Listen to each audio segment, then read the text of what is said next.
సభయే నమః. పెద్దలారా, ఇవాళ మీరు అదృష్టవంతులు. ఏం చేతనంటే ఒకే టికెట్కి 2 సినిమాల్లాగా ఉషా పరిణయం, బాణాసుర చరిత్ర 2 చెప్తాను. బాణాసురుడు అతని గారు భాగవతంలో అవునండి, ఎక్కడ చూసినా బలి చక్రవర్తి కొడుకు అని ఉంది. మాదేవుడి గారు ఏమైనా అనుమానం వచ్చిందండి? వచ్చిందా? వద్దు, ఇప్పుడే కావాలి. ఏం చేతనంటే బలి చక్రవర్తి ఎక్కడో కృతయుగం వాడు, మధ్యలో త్రేతాయుగం ఉంది, కొన్ని వేల సంవత్సరాలు. ద్రౌపది తర్వాత ద్వాపర యుగం ఉంది, అది కూడా చివరికి కృష్ణుడు వచ్చిన కథ. ఇదంతా చివరికి అంటే కొన్ని వేల సంవత్సరాల గ్యాప్ ఉంది అక్కడికి ఇక్కడికి. ఆయన కొడుకు ఈయన ఎలా అవుతాడు? కరెక్టేనండి. దీనికి ఎవ్వరు పోతంలో మామూలుగా ఆయన కొడుకు ఈయన అన్నాడు అంతే, ఇంకేం చెప్పలే. అయితే నేనేమంటున్నానంటే తాతగారి పేరు మనవడికి, అతని పేరు ఇంకొకడికి, అలా అవుతుంది. అందులో బలి చక్రవర్తి పెద్దవాడు కనుక, గౌరవనీయుడు కనుక ఆయన పేరు కంటిన్యూగా కొన్న తరాలు వచ్చిందనమాట. అలాగే ఒక బలి యొక్క కొడుకు ఇతను. జనరల్గా మన తాతగారి పేర్లు పెట్టుకుంటూ ఉంటారు కదా. కొన్ని చోట్ల తాత తండ్రి కొడుకు పేరు కూడా ఒకటే అయిన రోజులు ఉన్నాయి. ఏం చేద్దంటే ఇష్టదైవం పేరు పెట్టుకుంటారు. కామేశ్వర దేవత ఉందనుకోండి, వరుసగా పేర్లు వచ్చేస్తాయి.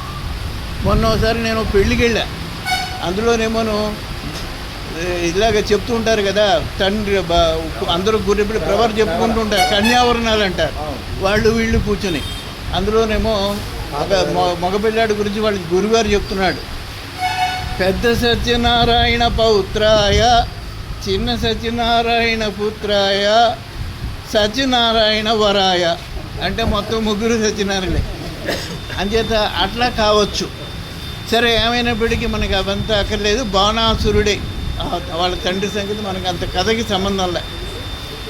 ఆ బాణాసురుడు యాక్చువల్గా రాక్షసుడే, కానీ మంచివాడు, మంచి రాక్షసుడు. ఇతను శోణపురాన్ని పరిపాలిస్తున్నాడు. అతను శివభక్తుడు. కొంచెం వంశపారంపర్యంగా కొంచెం హరిద్వేషం ఉంది. విష్ణుమూర్తే కృష్ణుడిగా వచ్చాడని తెలిసిండి కూడా కృష్ణుడి జోలికి వెళ్ళేవాడు కాదు. అతనికి పూజ లేదు, గొడవ లేదు, ఎప్పుడు శివభక్తుడు. ఇతనికి 1000 బాహువులు. 1000 బాహువులు అంటే ఎలా పడుకుంటాడు అనొచ్చు. అతనికి కావలసినప్పుడు వస్తాయి బాహువులు, ఒట్టప్పుడు మామూలుగానే ఉంటాడు. రావణాసురుడికైనా అంటే 10 తలకాయలు ఉన్నాయంటే అప్పుడప్పుడు కావలసినప్పుడే వస్తాయి. ఇతను 1000 బాహువులు, మంచి బలవంతుడు, శివభక్తుడు. ఆయన ఒక రోజున కైలాసానికి వెళ్ళాడు. అక్కడ శంకరుడు బ్రహ్మాండమైన తాండవం చేస్తున్నాడు. ఈయన కూడా చాలా ఆనందపడిపోయాడు. ఆ తాండవం మరి శివతాండవానికి చెప్పడానికి ఏముందండి, ప్రమదగణాల దగ్గర అందరి దగ్గర తలో వాయిద్యం ఉంది. ఈయన అందరి వాయిద్యాలు తీసేసుకున్నాడు, 1000 చేతులు తెప్పించుకున్నాడు, 500 ఇన్స్ట్రుమెంట్ ఒక్కసారి వాయించాడు శంకరుడికి తగ్గట్టుగా. శంకరుడు ఈయన చూశాడు, ఈయన చూసి ఆయన రెచ్చిపోయాడు, ఆయన చూసి ఈయన రెచ్చిపోయాడు. బ్రహ్మాండమైన తాండవం జరిగింది. జటా కటక సంభ్రమ భ్రమన్నిలింప నిర్జరి విలోల వీచి వల్లరి విరాజమానమూర్ధని ధగ జ్వలాట పావకే శిశోర చంద్రశేఖరే ప్రతిక్షణం మమా అకర్వ సర్వమంగళ కళా కదంబ మంజరీ రస ప్రవాహ వాహిని విజృంభణా మధువ్రతం స్మరాంతకం పురాంతకం భవాంతకం మకాంతకం గజాంతకంతకంతకం తమంతకంతకం భజే జయత్వదభ్ర విభ్రమ భ్రమద్భుజంగమస్వసద్వినిర్గమక్రమ స్ఫురత్కరాలపాలహవ్యవాట్ ధిమిర్ధిమిర్ధిమి మృదంగ తుంగ మంగళధ్వనిక్రమ ప్రవర్తిత ప్రచండ తాండవ శివ గోవింద నమశివాయ నమశివాయ. అలాంటి తాండవం చేశాడు. ఈయన చూశాడు, బాణాసురుడిని రమ్మన్నాడు. ఏం మృదంగ వాయిద్యం, నువ్వు ఎంత వాయిద్య సహకారం చేసావు, చాలా బాగుందిరా, నీకేం కావాలో కోరుకో అన్నాడు. అన్నప్పటికీ స్వామి కోరుకోమంటావా అన్నాడు. ఎందుకు సంశయిస్తావు, ఒక్క చావు లేదని అదొకటి అందరూ అడుగుతుంటారు, అది కొరకు, అది తప్ప నువ్వు ఏం కోరినా ఇచ్చేస్తానన్నాడు. నాకు చిరకాల వాంఛ ఒకటి ఉంది అని నసుగుతున్నాడు. నసగ్గు, నువ్వేం కావస్తే అది ఇస్తావు అన్నాడు. ఏం లేదు, నువ్వు పార్వతి నా కోటకి కాపలాగా ఉండాలి. ఏమని అడిగావు అన్నాడు. నువ్వు విన్నది నిజమే, నువ్వు పార్వతితో సైతంగా వచ్చి నా కోటకి కాపలా ఉన్నాడు. సరే వెళ్ళిపో, ఇస్తాను వెళ్ళిపో అన్నాడు. రేపటి నుంచి జాయిన్ అయిపోవాలి డ్యూటీకి. సరే కనీసం జాయినింగ్ టైం కూడా లేదు. సరే అయితే వచ్చేస్తాలే అన్నాడు. ఇంకేం లేదు. వెంటనే ఇంటికి వెళ్ళాడు. ఇంటికి వెళ్ళేప్పటికి పార్వతి తోటి అన్నాడు, అమ్మ మనం ఇంకా ఈ కైలాసం వదిలి వెళ్ళిపోవాల్సిన పరిస్థితి వచ్చింది. ఏమైందండి అని. ఏమైందండి, వాడెవడో నన్ను ఏమో కాపలాగా ఉండమన్నాడు, నీతో కూడాను అని చెప్పి వెళ్ళిపోవాలి, తప్పని పరిస్థితి. ఏమండి, బ్రహ్మగారు ఉన్నాడు, విష్ణుమూర్తి ఉన్నారు, వాళ్ళు ఎవరైనా ఇలాంటి భక్తులు ఇలాంటి కోరికలు వాడు కోరతారా, వాళ్ళు ఇస్తారా ఏంటండి, మిమ్మల్ని మీ దగ్గర ఇలా కోరుతారు ఏంటండి, ఆయన ఎవడో నన్ను అడిగాడు అంగాను, ఏం కావాలి కోరుకుంటే నీ పెళ్ళాన్ని ఇచ్చేయమన్నాడు ఆయన. ఎవరండి, రావణాసురుడు. ఇచ్చేసాడు ఈయన. ఆ తర్వాత పాపం ఆవిడేమో లక్ష్మీదేవి విష్ణుమూర్తి చెల్లి తమ్ముడు అన్నగారే కనుక అతను పట్టుకుని బతిమాలి ఉంది అని చెప్పి అందరూ మీకు ఇలాంటి భక్తులు దొరుకుతారా, మెత్తన వాడు చూస్తే మొత్త బుద్ధి, ఏమైనా చెప్తే ఏమైనా అర్థం పర్థం ఉందండి, ఎన్నాళ్ళు ఇలాగా అంది, వాడు చచ్చేదాకా మనకి తప్పదు. భలే చెప్తున్నారులేండి, బాగుంది, చాలా బాగుంది. అయితే ఇగో మళ్ళీ మా అన్నయ్య దగ్గరికి వెళ్ళాలి, ఇలాంటి వాటిని అన్నీ అడిగాను. ఆవిడేమో ఫోజు కొడుతుంది, నేను చులకనైపోతున్నాను. సరే ఏదో చేద్దాంలేండి, సరే పడుకోండి, రేపు పొద్దునే పెందరాడే వెళ్ళాలి కదా. మొన్నటి పొద్దునే వెళ్ళిపోయారు. ఆ కోట నుంచి వచ్చిన రేకోటి పెట్టి దించారు. అక్కడ ఒక కుర్చీ వేసి ఆవిడ కూర్చుంటుంది పార్వతీదేవి. ఈయనేమో శూలం వేసుకుని ఆ బిల్డింగ్ చుట్టూరా తిరుగుతున్నాడు, కోట చుట్టూరా ఇలా నడుస్తూ కొన్నాళ్ళు అయ్యాయి. ఇలాగ కొన్నాళ్ళు అయ్యేటప్పటికి ఓ రోజున మళ్ళీ వీడొచ్చాడు. స్వామి మీరు వరం ఇచ్చారు కానీ బాగానే ఉంది, కానీ నాకు పెద్ద ఇబ్బంది వచ్చింది. నాకు బ్రహ్మాండమైన బలం, ఎంత బలం అంటే అంత బలం. నాతో యుద్ధం చేసేవాడు ఎవడు రావట్లేదు, నిన్ను చూసి ఎవడు రావట్లేదు. నాకేమో అంచేత మన ఇద్దరు దెబ్బలాడదాం అన్నాడు. అరే నీకు వరం ఇచ్చింది నేనే, మళ్ళీ నీతో దెబ్బలాడేట్రా, అది బాగుండదు, అది సబబు కాదు, బాగోలేదురా. ఇంక మరి నాతో యుద్ధం చేసేవాడు ఎవడున్నాడు, నీ అంతవాడు ఎవడన్నా ఉంటే యుద్ధం చేయాలి, నాకు కావాలి, నువ్వు యుద్ధం చేయవలసిందే అంటాడు. ఇది నేను ఒప్పుకోనరా, నీతో కుదరదు నాకు అన్నప్పటికి, అలా అయితే నా బాహువులు తీట ఎలాగా అన్నాడు.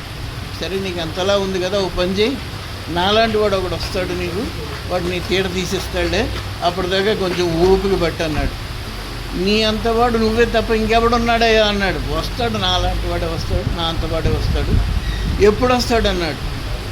ఎప్పుడు వస్తాడంటే, ఓ పంచే రథం మీద నీకు జెండా ఉంది కదా, ఎప్పుడప్పుడు పడిపోతుంది జెండా, దాని అంతటా అది, అప్పుడు వస్తాడు, నీ తీట తీసేస్తాడు. అది చాలా చాలా సంతోషం, చాలా ఆనందపడు. ఆడు మూర్ఖుడిలా ఉన్నాడు, వేద అని చెప్పేసి పోయాడు. కొన్నాళ్ళు నడుస్తాడు. ఈయనకి కూతురు ఉందండి, ఒక్కతే కూతురు, చాలా అందగతే. ప్రేమ మామూలుగా జనరల్గా సహజంగా తండ్రికి కూతురు అంటే ప్రేమ ఎక్కువ కొడుకు కంటే.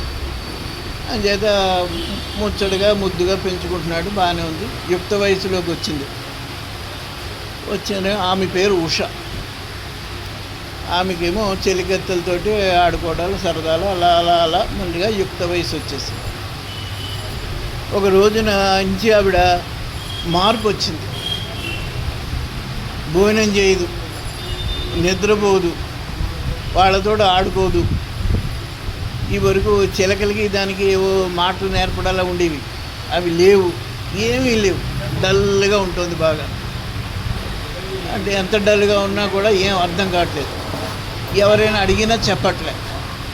అప్పుడు ఆవిడ తల్లి వెళ్ళి, అమ్మ చిత్ర అని ఈవిడికి ఒక స్నేహితురాలు ఉంది, ఇద్దరు బాగా స్నేహితురాలు. ఆ చిత్ర దగ్గరికి వెళ్ళి, అమ్మ మీ చెల్లి చూసావా, మీ స్నేహితురాలు, ఆవిడేమో ఏంటి వేరేగా ఉంటుంది, అన్నం తింటలేదు, ఏం తింటలేనో చూసావంటే, నేను గమనించాను, అలాగే ఉంటుంది అన్నాడు. మాకు అడిగితే చెప్పట్లేదు, నువ్వు స్నేహితురాలు కనుక నీకు చెప్తుంది, మెల్లిగా ఆవిడ సంగతి ఏంటి, ఎందుకు అలా ఉంది కనుక్కోండి అన్నప్పటికీ ఒక రోజున మెల్లిగా ఆవిడని కుదిరేసి, ఏంటి ఇలా ఉన్నావు, ఏమిటి ఇది, ఎక్కడ ఇది ఎలా ఉన్నావు, ఏమైంది నీకు అని అడిగితే అడగగా మెల్లిగా చెప్పింది. ఓ రోజున నా కళలో ఓ చక్కటి ఒక సుకుమారుడు కనపడ్డాడు. బ్రహ్మాండంగా ఉన్నాడు, చాలా అందగాడు, నీలదేహం వాడు, విశాలమైన వక్షస్థలం వాడు, చక్కటి కళ్ళు వాడు, చాలా అందగాడు. నా కళలో కనపడ్డాడు. ఎన్నో మృదుమధురమైనటువంటి వాక్యాలు మాట్లాడాడు. నన్ను బిగియ కవుల్లో బిగించాడు, మోము మీద మోమాంచాడు, పెదవు మీద పెదవాంచాడు, అధర మధురామృతాలు నాకు ఇచ్చాడు. అందుచేత నాకు అతని మీద మనసు పడిపోయింది. అందుచేత ఇంకా మరి ప్రేమలో పడ్డాక ఏముందండి, ఆయన ఆత్రేయ గారు చెప్పినట్టు ఆకలి ఉండదు, దాహం ఉండదు, అందుచేత ఇంకేమీ లేదు. ఇది నా పొజిషను. నాకు నువ్వు ఒక్కసారి నీకు మాయలో, ఈవిడికి మాయలు వచ్చునండి బాగా. దానవకన్య కదా రాక్షసుడు, క్షుద్ర దేవతను పూజిస్తూ ఉంటారు, మాయలు ఉన్నాయి. అందుచేత నువ్వు ఎలాగైనా నేను రూపురేఖలు చెప్తాను, అవి లిఖించగలవా అని అడిగింది. లిఖించడం ఎందుకు, నేను ఇక్కడ ఉన్నటువంటి మన ఈ భూమే కాదు, దేవతల్లో దానవుల్లో దీనిలో అందరిలోనూ ఉన్నటువంటి అందగాళ్ళందరినీ చూపిస్తా. నువ్వు ఎవరైతే వాళ్ళని చెబితే నువ్వు చెప్పిన వెంటనే వీడు నాకు వాడని చెప్పగానే వాడిని తీసుకొచ్చి నీ దగ్గర పెడతా. నేను అది చాలా సంతోషం అని. అయితే మెల్లిగా దేవతలను చూపించారు. వీళ్ళంతా అమృతం తాగారు. ఇప్పుడు వాళ్ళు ఎలా ఉన్నారో ఎన్నేళ్ళైనా అలాగే ఉంటారు, వీళ్ళకి వార్ధక్యం లేదు. అంచేత వీళ్ళలో చూడు వీడా వీడా వీడా వీడా వీడా కాదండి. సరే, అయితే గంధర్వుల దగ్గరికి వెళ్ళింది. వీళ్ళు గంధర్వులు, మామూలుగా సృష్టిలో గంధర్వులే అందగాళ్ళని పేరు. అంచేత వీళ్ళలో ఎవరైనా చూడు ఇదిగో నలకుబేరుడు కొడుకులు వీళ్ళు అన్నారు. కాదండి. యక్షులు కాదు, కిన్నరులు కాదు, కింపురుషులు కాదు, ఎవ్వరు కాదు, సిద్ధులు సాధ్యులు వీళ్ళెవరు కాదండి. అయితే మన భూలోకంలోనే ఎవడో ఉండుంటాడు. సరే, భూలోకంలో కూడా మంచి మంచి రాజకుమారులను చూపిస్తాను అని చెప్పేసి ఒక్కొక్క దేశం వాళ్ళని చూపిస్తోంది. ద్రవిడ, కర్ణాటాంధ్ర, యవన, మహారాష్ట్ర, పాండ్య, గుజ్జర, లలాట, బర్బర, మలయాళ, గౌల, కేరళ, సింధు, కాస, కోసల, సాల్వ, మగధ, మత్స్య, మాలవ, కళింగ, ఉత్కల, మద్ర, పౌండ్ర, మత్స్య, గాంధార, సౌరాష్ట్ర, అంగ, వంగ, చోళ వీళ్ళెవరు కాదా? నేను కొంచెం వేగంగా చెప్పాను, మెల్లిగా చెప్పనా అంటే అక్కర్లేదు, నేను గుర్తుపెట్టగలను. నా మనోహరుణ్ణి నేను ఏ టైంలోనే ఎలాగైనా గుర్తుపెట్టను, వీళ్ళలో ఎవరు లేరని. అయితే ఒక పని జరిగి ఉంటుందమ్మా, వాడు ఊరికే నీ కళలో కనపడ్డాడు, భ్రమ అన్నమాట, నిజంగా ఉండడు, నీది ఒట్టి భ్రమ అయి ఉండొచ్చు అంది.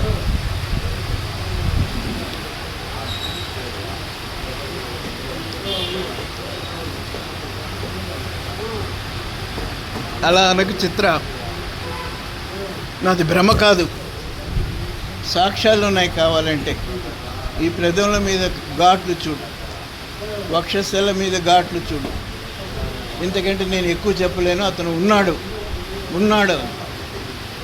అన్నప్పటికీ సరే అని చెప్పేసి, సరే అయితే ద్వారకా నగరం మర్చిపోయాను అని చెప్పి చూపించింది. ఇప్పుడు చూడని అనగానే ఆపు ఒక్కసారి పెద్ద చూసి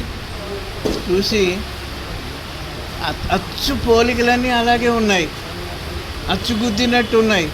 కానీ ఇతను సీనియర్ సిటిజన్ 80+, నా మనోహరుడు టీనేజ్ 20 లోపే, సీనియర్ ఇతను కాదు. చిత్రంది నవ్వుతూ, సీనియర్ సిటిజన్ అని చెప్పి తీసేయకు, ఇప్పుడు యువకుల కంటే సీనియర్ సిటిజన్స్ నీ కోరిక తీర్చగలరు, అంతలా తీసేయకు. సీనియర్ సిటిజన్స్ అంటే తక్కువేం కాదు. మీసము నెరసిన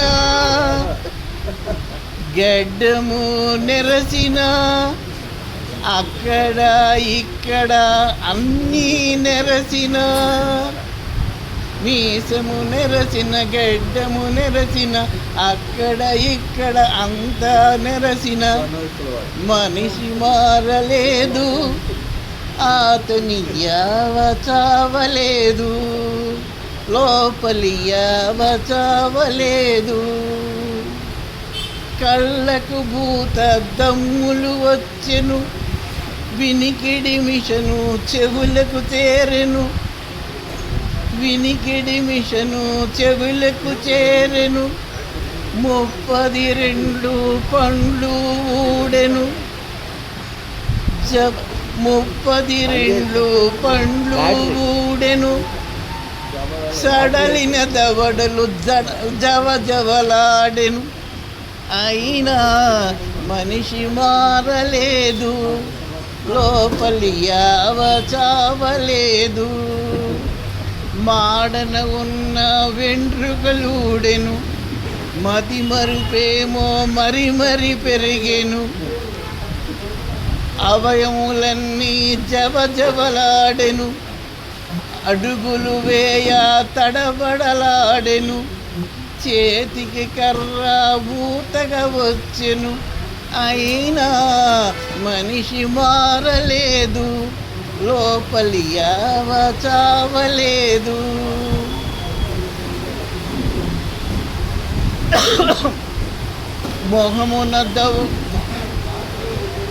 మొగమున దేహన ముడతలు వచ్చెను అవయములన్నీ జవజవలాడెను బీపీ షుగరులు బార్డరు దాటెను బీపీ షుగరులు బార్డరు దాటెను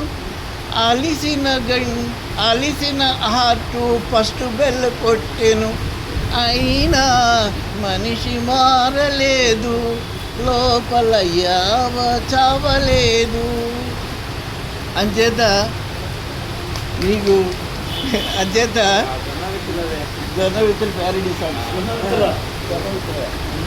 అంచేత ముసలాడిని తీసేయకు ఇప్పుడు యువకుల కంటే వీళ్ళే నయం అన్నాడు ఆవిడేమో నేను చాలా టెన్షన్లో ఉంటే ఈ పాటలేటి ఇప్పటిదాకా చూపించావు కదా అదే పోలికలో ఉన్నాయి వాళ్ళ వంశంలో ఎవరైనా ఉంటారో ఇంకా చూపించు అంది అనగానే వెంటనే మళ్ళా చూపించడం మళ్ళా ఆపుంది తీక్షణంగా చూసింది కాదు వీడికి 50 years ఉంటాయి వీడేమో మనోహరుడికి బిలో 20 వీడు కూడా కాదు మళ్ళా చూపించింది వాడు ప్రద్యుమ్నుడు కృష్ణుడి కొడుకు ఈ ప్రద్యుమ్నుడికి పెద్ద కథ ఉంది ప్రద్యుమ్నోపాఖ్యానం రేపు మళ్ళా శుక్రవారం చెప్పేసుకున్నాం ప్రద్యుమ్నుడు అతనికి కొడుకు అనమాట మళ్ళా చూపించగానే ఒక్కసారి ఇలా చూడగానే ఇంకా మళ్ళీ చూపించనలేదు అలా చూడగానే ఒక్కసారి కౌగలించుకుంది వీడేనే నా మనోహరుడు నా మనసు దోచిన దొంగగాడు వీడే నాకు కావాలి వీడని అన్నప్పటికీ సరేనని చెప్పేసి నువ్వు కొంచెం స్థిమితపడ్డు మనిషి దొరికాడు కదా నేను ఎలాగోలా తీసుకొచ్చేస్తా అని చెప్పేసి అప్పుడు మెల్లిగా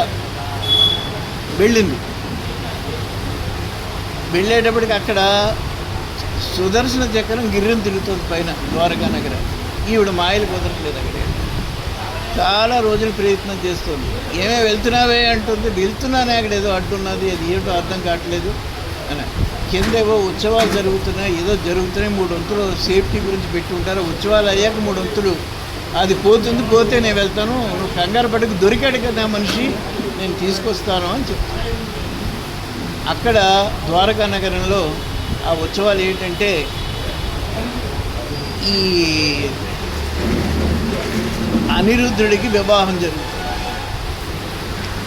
అనిరుద్ధుడికి రుక్మి మనవరాల్ని రుక్మి అంటే తెలుసండి రుక్మిణీదేవి యొక్క అన్నగారు శిశుపాలుడికి ఇస్తానంటాం రుక్మిణి కృష్ణుడు తీసుకెళ్ళిపోతుండడం ఇతను ఎదురుపడ్డం చివరికి అతని గుండు చేసేసాడు కూడా అతను ఆ రుక్మిణి అన్నమాట ఆ రుక్మిణి అంత అవమానం చేసినా కూడా ఆవిడ పురుషుడు చంపేది అవమానం చంపైపోయాడు. చంపైపోతే ఆవిడ రుక్మిణీదేవి అడిగింది,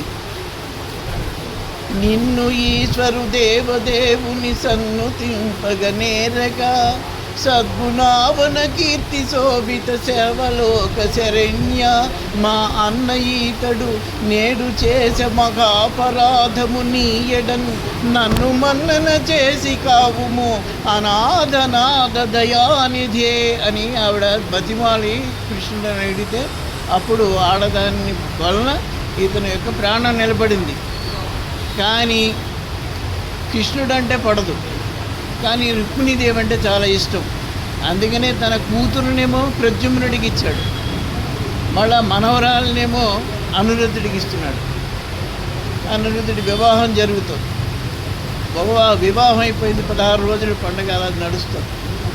అది ఇంకా ఉత్సవాలు జరిగేటాయి.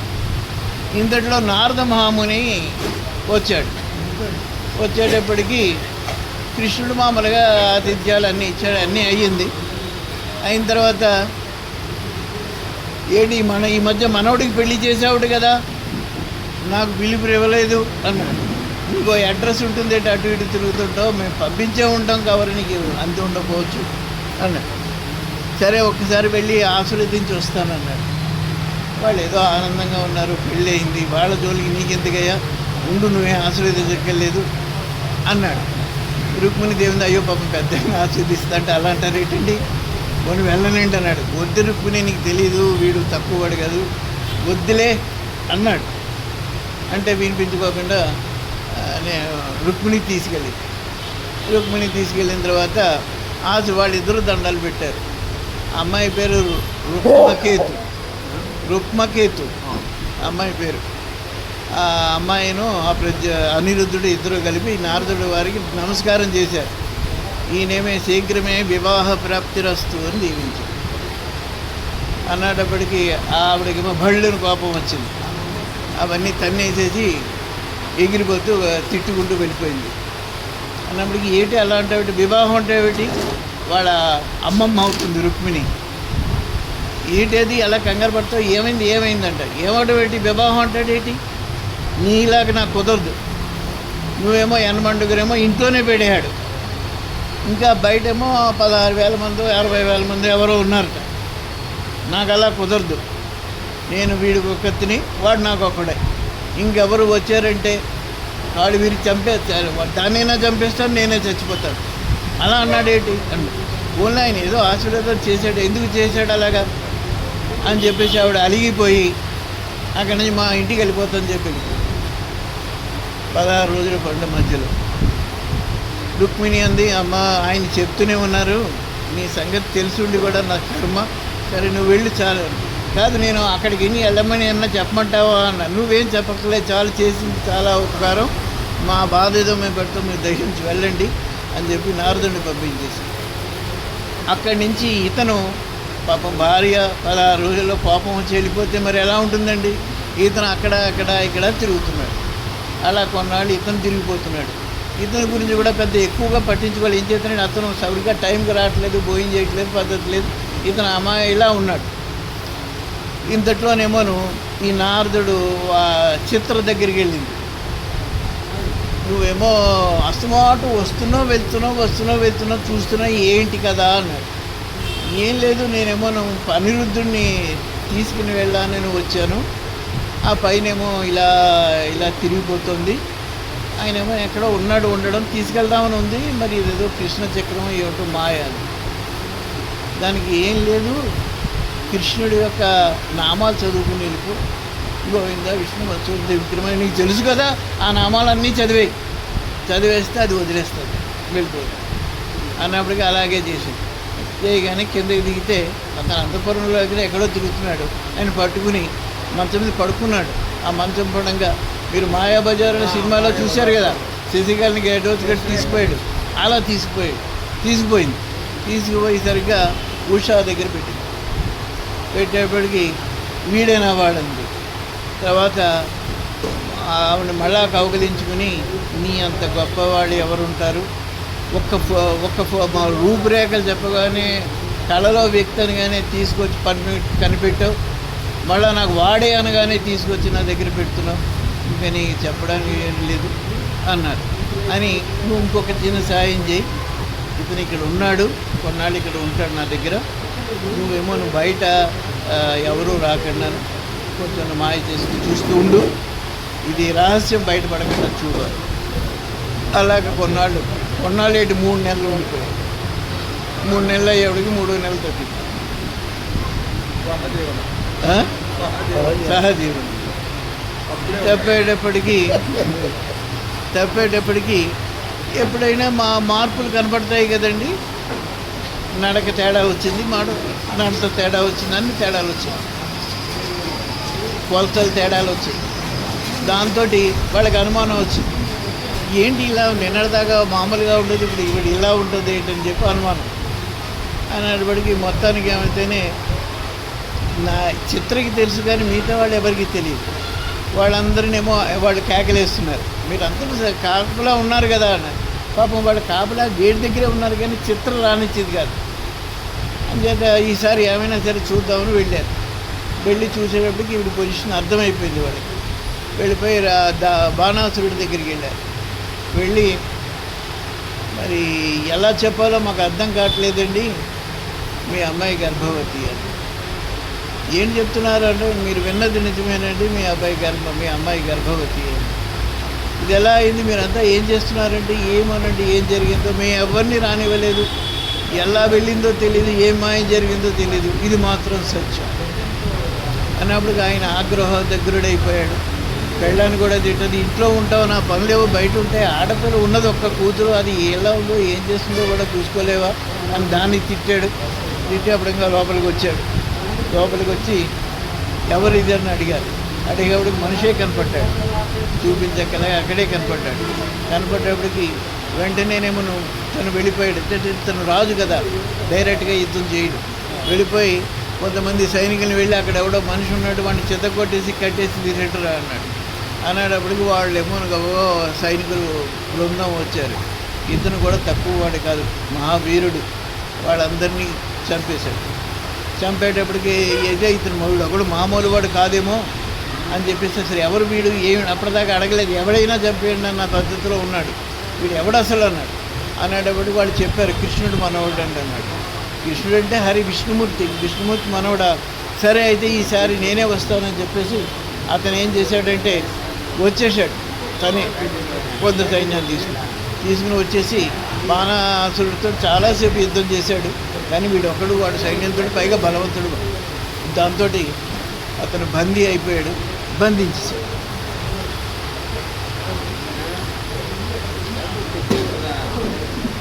మరి అయితే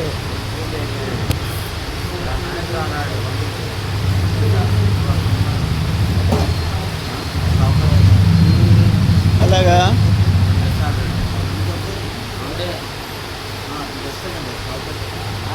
బ్యాటరీ లేవా అయినా ఇప్పుడు అయిపోతుంది అది.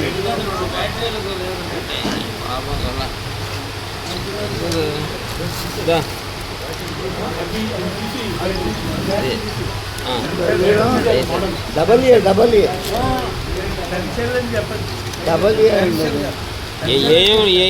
సరే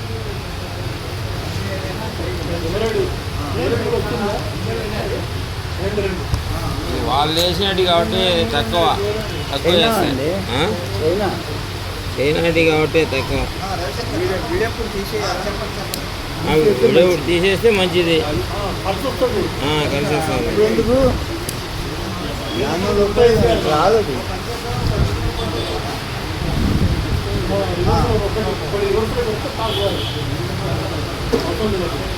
లోపల పెడితే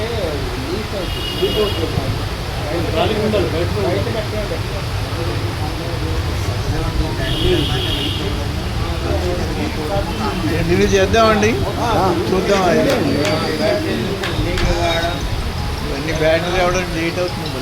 బ్యాటరీలు అప్పుడప్పుడు లీక్ కావడం సహజం. అది లీక్ అవుతుంది, మనం లీక్ అవుతాం.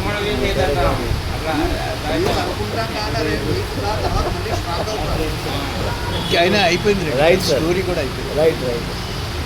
ఎప్పుడైతే ఈవిడ ఆయన కృష్ణుడి యొక్క మనవడని తెలిసిపోయిందో ఆయనకి కోపం కూడా ఎక్కువైంది. కృష్ణుడిని వేరే చోట, ఆ కూతుర్ని వేరే చోట బంధించేశారు. బంధించేసి సరే చూద్దాం, వాళ్ళు వస్తారు, వచ్చాక చూద్దామని సిద్ధంగా ఉన్నాడు. ఎప్పటికైనా కృష్ణుడు ఉన్నాడు, రావాలి అన్నప్పటికీ పైగా ఇతనికి ధైర్యం ఏంటంటే ఇన్నాళ్ళు కృష్ణుడి జోలికి వెళ్ళలే, వాడికి తగినంత కారణం కూడా లేదు. ఇప్పుడు కారణం వచ్చింది. తర్వాత శంకరుడు ఒకడు కాపలావాడు ఉన్నాడు. అంచేత ఇప్పుడు శంకరుడు తన తరపున యుద్ధం చేస్తాడు. అంచేత అది ఒకటి ధైర్యం అతనికి. అంచేత ఇప్పుడు కృష్ణుడు వచ్చినా సరే అని అనుకుంటున్నాడు. వస్తాడు కృష్ణుడు, బలరాముడు అందరూ వస్తారు, మనం కూడా సిద్ధంగా ఉండాలని చెప్పి వీళ్ళంతా సిద్ధంగా ఉన్నారు. ఇందులో అన్నప్పటికీ వాళ్ళు వెతుక్కుంటున్నారు. కృష్ణుడికి కృష్ణుడు తెలుసుకున్నాడు కానీ తెలియనట్టే కూర్చున్నాడు. అందరూ వెతుక్కుంటున్నారు. ఇంతట్లో నారదుడు వచ్చాడు. వచ్చి సమయం అవుతుంది కదా అంచేత వచ్చి కృష్ణుడి దగ్గర వాళ్ళందరూ ఉంటుండగా నీ కొడుకుని అపహరించారు, బాణాసురుడి దగ్గర ఉన్నాడు. వీడిని అపహరించడం ఎందుకు అంటే ఏదో కథ ఉంది, ఇవన్నీ ఇది ఉంది అని చెప్పేటప్పుడు వెంటనే గబగబా బలరాముడు, కృష్ణుడు, వాళ్ళ యొక్క ఎదు సైన్యం అందరూ కలిపి బాణాసురుడి మీద యుద్ధానికి వచ్చారు. ఈ బాణాసురుడు కూడా సిద్ధంగానే ఉన్నాడు. ఆల్రెడీ వీడు ఇవాళ రేపో వాళ్ళు వస్తారు అని చెప్పి సింహుడితో చెప్పారు, ఏమయ్యా నువ్వు రేపటి నుంచి నీ ఏదో అలా సోలబడి తిరగడం కాదు, మాతో పాటు యుద్ధం చేయాలి. నిన్ను చూసే నేను వాడితో దెబ్బలాట పెట్టుకున్నా, అంచేత నువ్వు కూడా యుద్ధం చేయాలి అన్నప్పటికీ సరే ఇంక తప్పదు కదా, ఇచ్చేందుకంటే ఒప్పుకున్నాడు. మరి సరే నేను చేస్తానన్నాడు. అన్నప్పటికీ నీకు కూడా ఓ రథం, కొంచెం ఆయుధాలు అవన్నీ కూడా ఇస్తున్నాను, ఓ రథం అది ఉంది, దాంతో నువ్వు కూడా వెళ్ళి మాతో పాటు రావాలన్నాడు. అన్నప్పటికీ సరేనన్నాడు. సరే అన్నట్టుగానే ఒక రోజున కృష్ణుడు వాళ్ళందరూ కూడా యుద్ధానికి వచ్చారు. వీళ్ళు కూడా యుద్ధానికి వచ్చారు. కృష్ణుడు, శివుడు కూడా ఒకరి మీద ఒకరు పెద్ద పెద్ద అస్త్రాలు వేసుకున్నారు. ఆయన అస్త్రాలు ఈయన అస్త్రాలు ఆయన కొట్టేయడం మామూలుగా రూల్స్ కూడా జనరల్గా ప్రతి పురాణాల్లో చెప్తూ ఉంటాడు. ఇతను వారుణ అస్త్రం వేస్తే ఆయన ఆగ్నేయాస్త్రం వేసాడని, ఇలా విరుగుడు అస్త్రాలు ఒకరి తర్వాత ఒకరు వేసుకుంటారు, అలా వేసుకుంటున్నారు. అలా అవుతుంది. ఇటు బాణాసురుడితోటి ఇటు బలరాముడు దేవుడు యుద్ధం చేస్తున్నాడు. అలాగే ఇటు నుంచి వీళ్ళు అటు నుంచి వాళ్ళు యుద్ధం చేశారు. మా పోతన గారు దీనికి 15 పద్యాలు రాశారు, వాళ్ళు యుద్ధం ఎలా చేశారు. అయిన తర్వాత మొత్తానికి యుద్ధాలు అయిపోయిన తర్వాత ఒక రోజున శంకరుడు వచ్చాడు కృష్ణుడి దగ్గర మెల్లిగా వచ్చి, ఈ యుద్ధం ఉండదు తేలదు, ఇలాగా నువ్వేం చేస్తావు, నా మీద సన్మోహాసం పడే, నేనేమో మూర్చిపోతాను, అప్పుడేమో వాడిని దొరుకుతాడు, చేసేయి లేకపోతే ఇది అవ్వదు అన్నప్పటికీ సన్మోహాస్త్రం ఏమో శంకరుడి మీద వేశాడు. శంకరుడి మీద వేస్తే శంకరుడేమో పడిపోతే ఇతనేమో అతని మీద వెళ్ళిపోయి భుజాలు అన్నీ తెగేసాడు. 2 భుజాలే మిగిల్చి తెగేసేటప్పటికీ ఇంతట్లోనేమో ఆయన వచ్చాయి పెడతారా కానీ అయిపోయింది, స్టోరీ కూడా అయిపోయింది కదా. మీరు కానీ సార్ ఆయన దగ్గర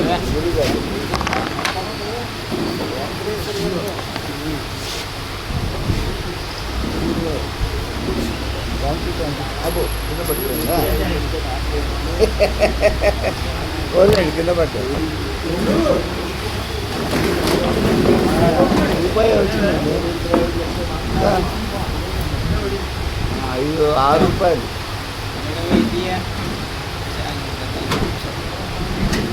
₹6 వచ్చాయి. 44 రూపాయలు, 2 36 రూపాయలు ఉన్నది.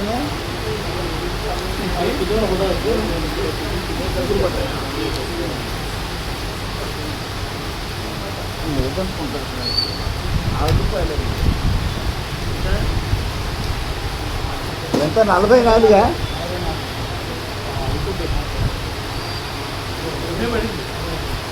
అవునండి, ఒకటే పడింది.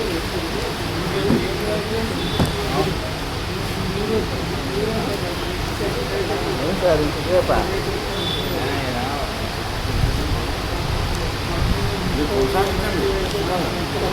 ఎలాగా డిస్టర్బ్ అయిపోవచ్చింది కదా, కాదు కాదు లేదు అయిపోవచ్చిందండి, ఎలాగే డిస్టర్బ్ అవుతుంది కదా.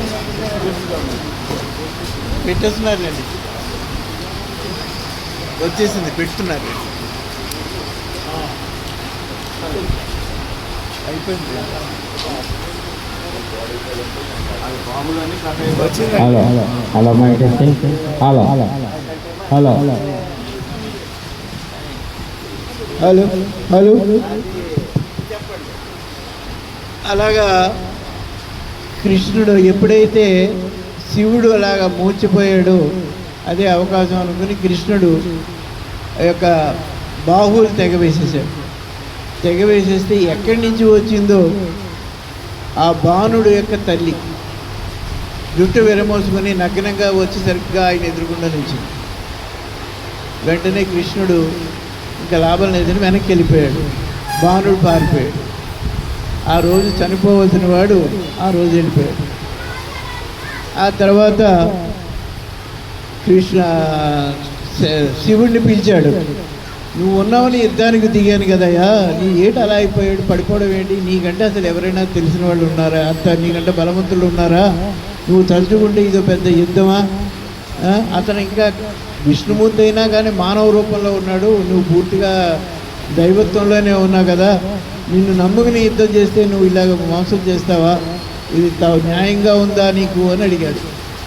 అడిగితే నీకు ముందే చెప్పాను, మీ ఇద్దరం ఒకటే, ఆయన వేసిన బాణాలు నాకు తగలవు, నాకు వేసిన బాణాలు ఆయనకి తగలవు, ఇది న్యాయం, మిగతా వాళ్ళు ఎవరి మీదైనా అంతే, అంచేది నువ్వు ఊరికే ఇలా రమ్మన్నావు వచ్చానంతే, మిగతా వాళ్ళతో ఏమైనా యుద్ధం చేయమంటే చేస్తారు, కానీ కృష్ణుడికి నాకు పడదు, ఆయన వేసిన నాకేం తగలవు, నాకు నేను వేసిన ఆయనకి ఏమీ అవ్వవు.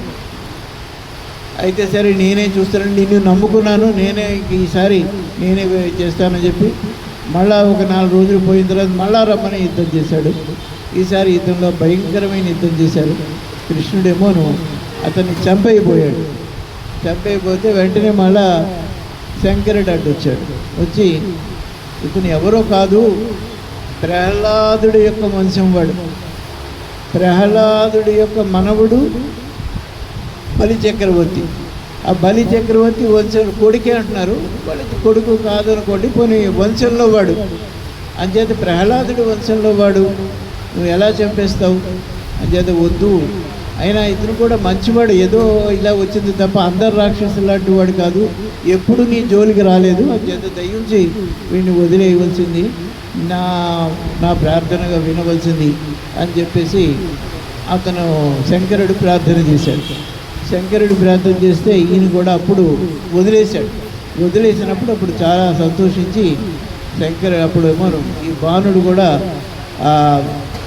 కృష్ణుడిని ఎన్నో విధాల పొగిడి, అఖిలాండ కోటి బ్రహ్మాండ నాయక ఆది మధ్యాంతరహిత అప్రమేయ ఆనంద స్వరూప ఆశ్రిత పాల స్వామి, నీ లీలలో ఎవరు చెప్పగలరు, ఎవరు అర్థం చేసుకోగలరు, ఈ శంకరుడు అంతటి వాడి అర్థం చేసుకోలేదంటారు. అని చెప్పి దయించి నా తప్పులు మన్నించండి, నా అమ్మాయిని మీ మనవడికి ఇచ్చి వివాహం చేద్దాం అని చెప్పేసి అని చెప్పారు.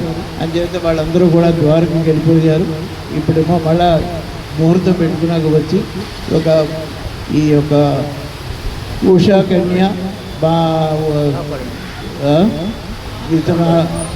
ఇతని పేరు అనిరుద్ధుడి యొక్క వివాహం అద్భుతంగా జరిగింది. ఇది మొత్తం ఉషా పరిణయమైనటువంటి కథాగానం సార్. ఇది జై శ్రీరామ్.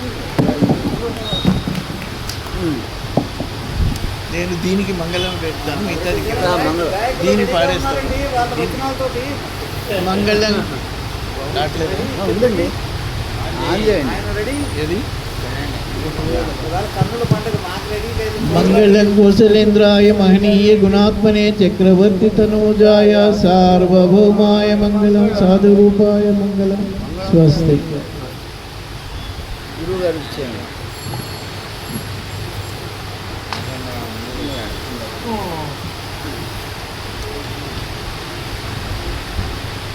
సింహాచలము మహాపుణ్యక్షేత్రము సింహాచలము మహాపుణ్యక్షేత్రము శ్రీవరాహ నరసింహుని దివ్యధామము సింహాచలము మహాపుణ్యక్షేత్రము ప్రహ్లాదుడు వేడగా శ్రీహరి కరుణించగా ప్రహ్లాదుడు వేడగా శ్రీహరి కరుణించగా ద్వయ రూపాలతో